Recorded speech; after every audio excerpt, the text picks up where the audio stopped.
Welcome to our channel. Today we how to authenticate assets in FigJam for stakeholder reviews step by step clearly. To authenticate assets in FigJam for stakeholder reviews, begin by opening your FigJam file. Navigate to the specific asset you wish to authenticate. Select the asset to open its context menu. Click on the comment option to add a note regarding the asset's authenticity. In the comments section, provide a clear justification for the asset's relevance and credibility. Next, utilize the sticky note tool to highlight key details about the asset. Place the sticky note near the asset for easy reference during the review.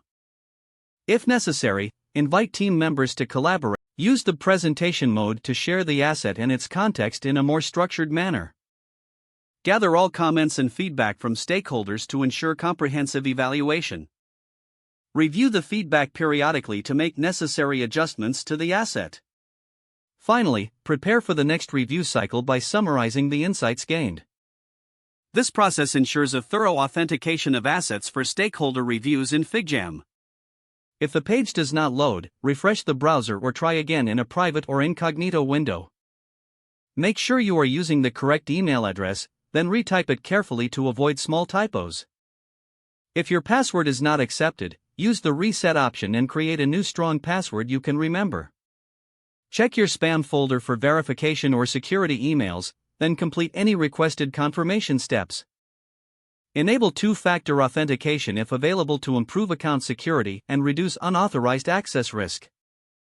After signing in, review your profile details so your contact information and settings are accurate. If you see an error message, note it down and try again after restarting your device and internet connection.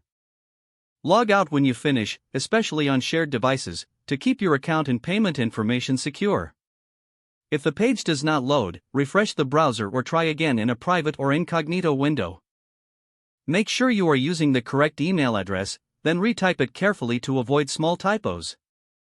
If your password is not accepted, use the reset option and create a new strong password you can remember. Check your spam folder for verification or security emails, then complete any requested confirmation steps. Enable two-factor authentication if available to improve account security and reduce unauthorized access risk.